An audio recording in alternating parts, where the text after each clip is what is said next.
Hello guys, welcome back to my YouTube channel Elite Nursing Classes Center of Excellence. I hope you all are doing well. So friends, हम कर रहे हैं unit hematological and oncological disorder. So hematological and oncological disorder में हमने last class में हमने जो question किए थे, लास्ट के जो 2 क्वेश्चंस किए थे, उनमें कुछ टेक्निकल इश्यूज़ के कारण उनमें कुछ वॉल्यूम की कुछ प्रॉब्लम थी, साउंड की कुछ प्रॉब्लम थी. तो वो क्वेश्चन मैं फिर से रिपीट कर रही हूँ इस क्लास में. सो वो क्वेश्चन नंबर है 451 एंड 452. सो 451 एंड 452 हम फिर से क्वेश्चन ये कंप्लीट करेंगे. सो क्वेश्चन है हमारा 451 is during the admission assessment of a client with advance ovarian cancer the nurse recognised which manifestation as typical of this other disorder. So during admission assessment client को क्या है, कौन से client की हम assessment कर रहे हैं, ओवेरियन कैंसर की. So the nurse recognise which manifestation, कौन सी मैनिफेस्टेशन आप रिकॉग्नाइज करोगे for the typical of this disease. Means advance ovarian cancer person को है, उसकी टिपिकल मैनिफेस्टेशन क्या होगी, मेन सिम्टम इसका क्या होगा. एडवांस ओवेरियन कैंसर तो है बट एडवांस स्टेज पे है, तो उसमें इसकी मैनिफेस्टेशन क्या होगी, राइट. सो मैंने ये आपको लास्ट क्लास में बताया था कि highest mortality rate in female is due to the ovarian cancer. तो हाईएस्ट मोर्टेलिटी रेट किसकी वजह से है, ओवेरियन कैंसर की वजह से है, राइट. फीमेल्स में राइट. सो जब ओवेरियन ट्यूमर होता है, एक डायग्राम के थ्रू मैं थोड़ा सा आपको एक्सप्लेन कर देती हूँ. ओवेरियन कैंसर में क्या है, ये हमारी ओवरीज हैं, राइट. ओवेरियन कैंसर में क्या होगा, एनलार्जमेंट होती रहेगी, ओवर ग्रोथ होती है सेल्स की इन कैंसर, राइट, ये आपको पता है. सो इसमें जब ओवर ग्रोथ होने लग जाएगी सेल्स की, तो उसकी वजह से जो ट्यूमर है वो एनलार्ज होता रहेगा. जैसे जैसे ये एनलार्ज होता रहेगा, ओवरी भी क्या होती रहेगी, एनलार्ज होती रहेगी. सो ये क्या करेगी, जो इसके सराउंडिंग स्ट्रक्चर्स होंगे, लाइक इंटेस्टाइन हो गया, पेरिटोनियम हो गया, यूरिनरी सिस्टम हो गया, रेस्पिरेटरी सिस्टम हो गया, ये सब सारी चीज़ों को क्या करेगी, अफेक्ट करेगी. क्योंकि ये चीज़ बड़ी हो रही है. जैसे हम एयर ब्लो करते हैं बैलून में, तो क्या करता है, वो ब्लो होता रहता है और ज़्यादा स्पेस ऑक्यूपाई करता है. सेम इसी चीज़ में भी होगा, ये ज़्यादा स्पेस ऑक्यूपाई करेगा और जो स्ट्रक्चर्स होंगी, सराउंडिंग स्ट्रक्चर्स होंगी, वो क्या हो जाएंगी, कंप्रेस हो जाएंगी इसकी वजह से, राइट. सो कंप्रेस होने की वजह से ये जो सराउंडिंग स्ट्रक्चर है उनको अफेक्ट करेगी, राइट. सो इंटेस्टाइन और पेरिटोनियम में क्या होगा, उस वहाँ पे प्रेशर इंक्रीज हो जाएगा. जैसे जैसे ये इंक्रीज होगा, इंटेस्टाइन में भी और पेरिटोनियम में भी प्रेशर इंक्रीज हो जाएगा. उसकी वजह से क्या होगा, एब्डोमिनल डिस्टेंशन होगी, राइट. एब्डोमिनल डिस्टेंशन होगी और एब्डोमिनल गर्थ भी इंक्रीज हो जाएगी. एक तो डिस्टेंशन होगी, right, first one is distension and second one is girth will be, abdominal girth will be increase, right. So ये दो चीज़ें एब्डोमेन में होंगी. एंड यूरिनरी सिस्टम कंप्रेस होगा, तो उसकी वजह से यूरिनरी फ्रीक्वेंसी एंड अर्जेंसी होगी, राइट. वो कंप्रेस कर रही है यूरिनरी सिस्टम को, ब्लैडर को कंप्रेस कर रही है, उसकी वजह से क्या होगा, यूरिनरी फ्रीक्वेंसी एंड अर्जेंसी होगी. रेस्पिरेटरी में भी ये क्या कर रही है, रेस्पिरेटरी में भी प्रेशर, रेस्पिरेटरी सिस्टम में क्या होगा, डायफ्राम को ये कंप्रेस करेगी. जैसे डायफ्राम को कंप्रेस करेगी तो पर्सन में इसकी वजह से क्या होगा, डिज्नी होगा. और इंटेस्टाइन जब कंप्रेस हो रही हैं, देन पर्सन को डायरिया होगा, सॉरी, कॉन्स्टिपेशन पर्सन में होगी. तो एडवांस स्टेज में क्या है, कॉन्स्टिपेशन होगी, राइट. सो एडवांस स्टेज में क्या है कि ट्यूमर क्या है, इंक्रीज हो गया है, ठीक है. ट्यूमर साइज क्या होगा, इंक्रीज होगा. तो वो सराउंडिंग स्ट्रक्चर को क्या करेगा, अफेक्ट करेगा. तो वो सराउंडिंग स्ट्रक्चर का मैंने आपको बता दिया कि क्या क्या अफेक्ट करेगा. तो चलते हैं ऑप्शन की तरफ. तो हमारा फर्स्ट ऑप्शन है, first one is the diarrhoea. Diarrhoea नहीं होगा, ये इंटेस्टाइन को कंप्रेस करेगी, कंप्रेस करने की वजह से कॉन्स्टिपेशन की प्रॉब्लम पर्सन में होगी। And hypermenorrhea, hypermenorrhea is the manifestation of uterine cancer, so ये इसका ऑप्शन नहीं है। abnormal bleeding is an also manifestation of uterine cancer. And next one is the abdominal distension. Yes, abdominal distension and abdominal girth will be increased in advanced ovarian cancer. So in abdomen पे क्या effect पड़ रहा है इसका, abdomen distension होगी and abdomen girth will be increase, right. So ये question आपको समझ आ गया होगा। आप क्वेश्चन को ढंग से समझना, क्योंकि मेन सिम्टम क्या आता है जो हम इसमें सिम्टम पढ़ते हैं कैंसर के, अनयूजुअल ब्लीडिंग, राइट। सो हमें पता है कि ब्लीडिंग होती है, कई बार हमने क्वेश्चन पढ़ लिया और हम क्या टिक कर देंगे, एबनॉर्मल ब्लीडिंग या हाइपरमिनोरिया हम टिक कर देंगे नॉर्मली, राइट। सो आपने क्वेश्चन को ढंग से पढ़ना है। हमसे क्या पूछा गया है, advance ovarian cancer, right. So advance ovarian cancer में मेन सिम्टम क्या होगा, राइट। तो अच्छे से क्वेश्चन पढ़ना है, उसके बाद ही हमने आंसर करना है। So highest mortality rate in female is due to the ovarian cancer. So next question is question number 452. The nurse is caring for a client with lung cancer and bone metastasis. What sign and symptom would the nurse recognize as indication of a possible oncological emergency? Select all that apply. So this is the most important question from oncological emergency.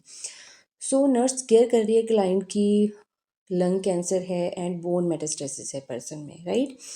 So what sign and symptom as a nurse आप क्या sign and symptom recognise करोगे जो indicate करेंगे oncological emergencies को, right. कि कौन कौन से सिम्टम आप पेशेंट में देखोगे जिससे आपको लगेगा कि पर्सन में ऑन्कोलॉजिकल एमरजेंसी है, क्लियर। सो इसमें कुछ ऑन्कोलॉजिकल एमरजेंसीज आती हैं, तो कुछ एमरजेंसीज हम डिस्कस करते हैं। First one is the sepsis and disseminated intravascular coagulation, right. So firstly हम बात करते हैं सेप्सिस की, राइट। सेप्सिस क्या है, it is an oncological emergency. So क्या होता है, like this is the tumour, right. Tumour cell है, ट्यूमर सेल में क्या होगा, पस फॉर्मेशन हो जाती है, राइट। पस फॉर्मेशन होगी एंड पस क्या करेगी, रिलीज हो जाएगी इनटू द ब्लड, ब्लड में ये रिलीज होना स्टार्ट हो जाएगी। ब्लड में जब ये रिलीज होगी it will cause infection, infection that is known as sepsis, right.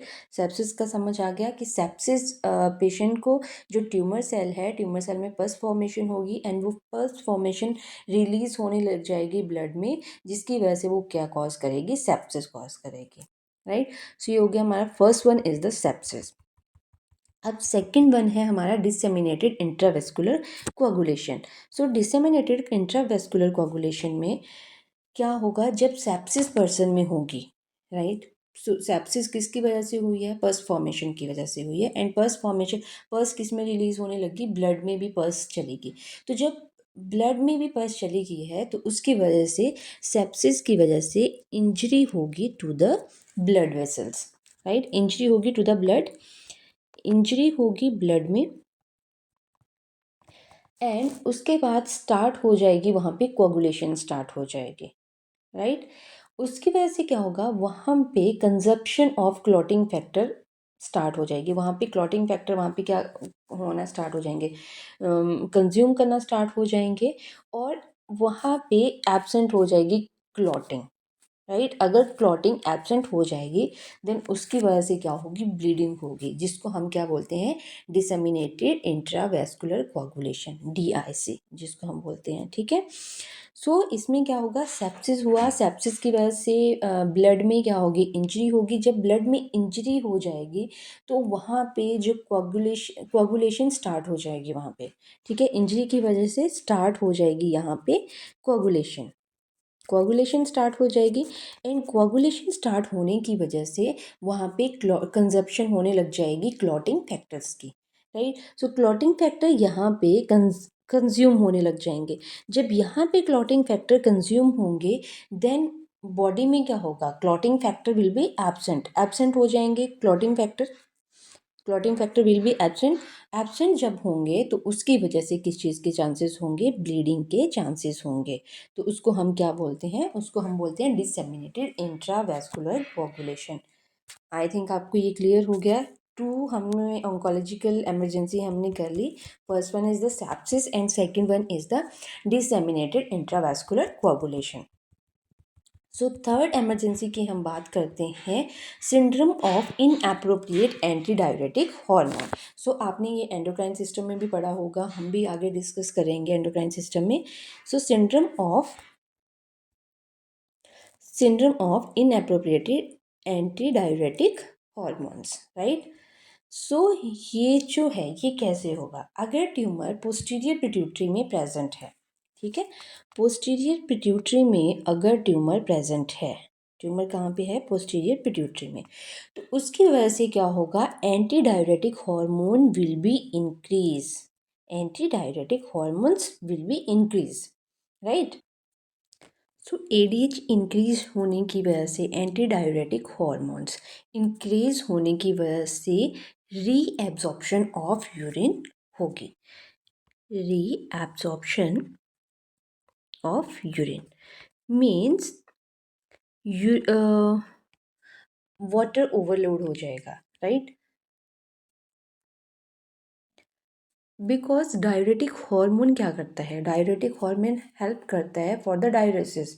सो हम यहाँ पे पेशेंट का एंटी डायरेटिक हार्मोन इंक्रीज हुआ है, तो एंटी डायरेटिक मीन्स एंटी, वो उस चीज़ से डायरेसिस के एंटी है, मीन्स वो डायरेसिस नहीं होने दे रहा है, बॉडी से फ्लूइड बाहर एलिमिनेट नहीं हो रहा है, उसकी वजह से फ्लूइड ओवरलोड हो जाएगा, राइट। सो उसकी वजह से क्या होगा, रीअब्जॉर्प्शन ऑफ यूरिन होगी, रीअब्जॉर्प्शन ऑफ यूरिन की वजह से क्या होगा, ओलियूरिया पर्सन में होगा, ओलियूरिया होगा, ओलियूरिया के बाद हाइपरवोलेमिया पर्सन में होगा, हाइपरवोलेमिया। और क्या कॉम्प्लिकेशन आएगी, बीपी भी पर्सन का इंक्रीज हो जाएगा, और इसकी वजह से क्या होगा पर्सन में, एम्फाइमा, राइट। सो इसको हम क्या बोलते हैं, syndrome of inappropriate anti diuretic hormone. Syndromes means number of symptoms and syndromes of inappropriate anti diuretic है। सो आप इससे भी समझ सकते हो कि एंटी डायरेटिक हॉर्मोन्स की कैसा है, इनएप्रोप्रिएट है, उसकी वजह से क्या हो रहा है, एडीएच एंटी डायरेटिक हार्मोन क्या है, इसमें इंक्रीज होता है। अगर इंक्रीज हो रहा है तो उसके बाद आप खुद समझ सकते हो कि एंटी डायरेटिक हार्मोन इंक्रीज होने की वजह से क्या क्या चीज़ें हो सकते हैं। तो इसकी वजह से ये चीज़ें होंगी, ओलियूरिया होगा, हाइपरवोलेमिया होगा, BP will be increase, empyema, right. So इसको हम क्या बोलते हैं, syndrome of inappropriate anti diuretic hormones. तो ये थर्ड इमरजेंसी होगी हमारी, सिंड्रोम ऑफ इनएप्रोप्रिएटिक हॉर्मोन्स। अब नेक्स्ट हम करते हैं tumour lysis syndrome, right. So next हमारी emergency tumour lysis syndrome. So tumour lysis syndrome, so tumour lysis syndrome में क्या होगा, लाइक ये ट्यूमर सेल है, ट्यूमर सेल में क्या होगा, जब पर्सन में रेडिएशन एंड कीमोथेरेपी पर्सन को चल रही है, राइट। कीमोथेरेपी हम पेशेंट को दे रहे हैं, कीमो हो गया एंड रेडिएशन हो गया, राइट। कीमो एंड रेडिएशन की वजह से क्या होगा, पर्सन में जो सेल की ब्रेकडाउन होना स्टार्ट हो जाएगी, राइट। सो उसकी वजह से क्या होगा, यहाँ पे प्यूरिन रिलीज होगा from the cells. Purine release होने की वजह से क्या होगा, मैंने आपको प्रीवियस क्लास में भी बताया था कि uric acid level will be increase, वो किस में कन्वर्ट हो जाएगा, इन द यूरिक एसिड। अगर यूरिक एसिड इंक्रीज हो रहा है तो उसकी वजह से क्या क्या कॉम्प्लिकेशंस हो सकते हैं, पेशेंट को स्टोन की प्रॉब्लम हो सकती है एंड गाउट, ठीक है। तो एक तो ये कॉम्प्लिकेशन आ जाएगी अगर पेशेंट को कीमोथेरेपी एंड रेडिएशन थेरेपी चल रही है। ट्यूमर की जब ब्रेकडाउन होती है तो उसकी वजह से क्या क्या कॉम्प्लिकेशन आ सकती हैं, फर्स्ट कॉम्प्लिकेशन मैंने आपको बता दी, लाइसिस की वजह से, सॉरी प्यूरिन की वजह से। अब सेकंड आता है लाइसिस। अब जब लाइसिस ब्रेकडाउन इसकी होगी ट्यूमर की, तो उसकी वजह से ब्रेकडाउन में क्या रिलीज होगा, वहाँ से फॉस्फेट, राइट। फॉस्फेट रिलीज होगा एज यू नो दैट कि हमारी बोन्स में क्या प्रेजेंट होता है, कैल्शियम एंड फॉस्फेट, राइट। सो यहाँ पे लाइसिस के दौरान क्या होगा, फॉस्फेट ज़्यादा वहाँ से रिलीज़ होना स्टार्ट हो जाएगा। सो वो फॉस्फेट कहाँ चला जाएगा, फॉस्फेट कहाँ चला जाएगा, फॉस्फेट लेवल इंक्रीज़ हुआ, इंक्रीज़ होने की वजह से ये किस में चला जाएगा, बोन में भी ये एंटर कर जाएगा। अब जब फॉस्फेट लेवल बोन में बहुत ज़्यादा इंक्रीज़ हो रहा है तो पूरी बोन में क्या होगा, फॉस्फेट ही होगा, कैल्शियम वहाँ पे नहीं रहेगा बोन्स में। तो कैल्शियम क्या होगा, कैल्शियम यहाँ से बाहर निकल जाएगा और ये ब्लड में चला जाएगा, राइट। कैल्शियम ब्लड में चला गया तो उसकी वजह से क्या होगा, हाइपर कैल्शियमिया, कैल्शियम का level will be increase, right. So उसकी वजह से क्या होगा, कैल्शियम विल बी इंक्रीज। तो इसको हम क्या बोलते हैं, tumour lysis syndrome, right. So next complications हम इसमें पढ़ते हैं spinal cord compression. So fourth oncological emergency है हमारी जो हम कवर कर रहे हैं, that is spinal cord compression. So spinal cord compression कब होता है, जब ट्यूमर डायरेक्टली एंटर करता है टू द स्पाइनल कॉर्ड। जब ट्यूमर कहाँ एंटर किया, to the spinal cord, spinal cord में एंटर करता है। और जब वर्टिब्रल कॉलम क्लैप्स हो जाते हैं, राइट, जब वर्टिब्रल कॉलम क्लैप्स हो जाते हैं किसकी वजह से, ट्यूमर एंट्री की वजह से, तब स्पाइनल कॉर्ड कंप्रेशन होता है, राइट। जब ट्यूमर किस में एंटर किया, ट्यूमर एंटर कर गया स्पाइनल कॉर्ड में, ट्यूमर कहाँ एंटर किया, स्पाइनल कॉर्ड में, या वर्टिब्रल कॉलम को क्या किया, कोलैप्स कर दिया। वर्टिब्रल कॉलम ने क्या किया, एंट्री जो है वो कोलैप्स कर दी है, राइट। तो उसकी वजह से क्या होता है, spinal cord compression. So spinal cord compression क्या कॉज करता है, स्पाइनल कॉर्ड कंप्रेशन में एज यू नो दैट कि स्पाइनल कॉर्ड कंप्रेशन हुआ है तो उसकी वजह से सिम्टम्स आएंगे, न्यूरोलॉजिकल सिम्टम्स पेशेंट में आएंगे। So before starting the neurological symptoms start होने से पहले पेशेंट में क्या प्रॉब्लम आएगी, पेशेंट में बैक पेन होगी, first symptom, right. So first symptom इसमें क्या होगा, पेशेंट को बैक पेन होगी, एंड देन उसके बाद न्यूरोलॉजिकल सिम्टम पेशेंट में आएंगे, राइट। सो न्यूरोलॉजिकल सिम्टम्स में पेशेंट के कौन कौन से सिम्टम्स आएंगे, लाइक पेशेंट में नमनेस होगी, टिंगलिंग सेंसेशन होगी, loss of urethral vaginal and rectal sensation, right, and muscle weakness होंगे, ये आएंगे न्यूरोलॉजिकल सिम्टम्स में, राइट। सो ये थी हमारी fourth complication, that is spinal cord compression. So next हमारी कॉम्प्लिकेशन है सुपीरियर वीना केवा सिंड्रोम।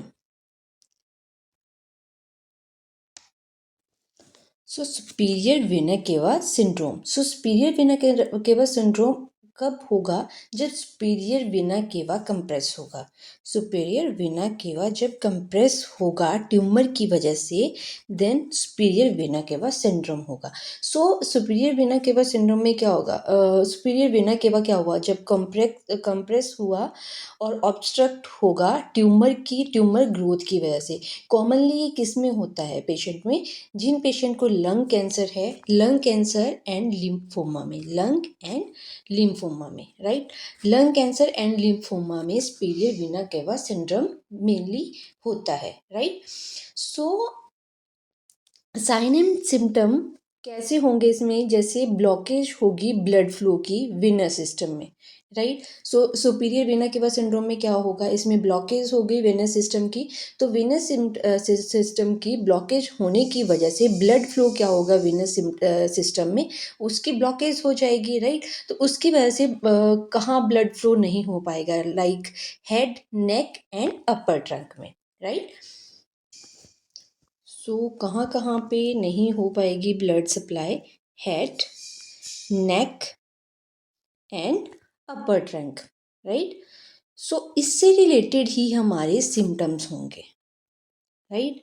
सो इन तीनों से रिलेटेड ही हमारे सिम्टम होंगे कि अगर ब्लड सप्लाई हेड को नहीं जाती है देन क्या सिम्टम होंगे, नेक को नहीं जाती है देन क्या सिम्टम होंगे, एंड अपर ट्रंक को अगर नहीं जा पाती है देन क्या सिम्टम्स होंगे। सो हम डिस्कस करते हैं कि इसमें हमारे क्या क्या सिम्टम्स होते हैं। So in early stage so in early stage early stage में हमारे सिम्टम्स आएंगे, जो पर्सन में सिम्टम्स आएंगे वो आएंगे अर्ली मॉर्निंग में।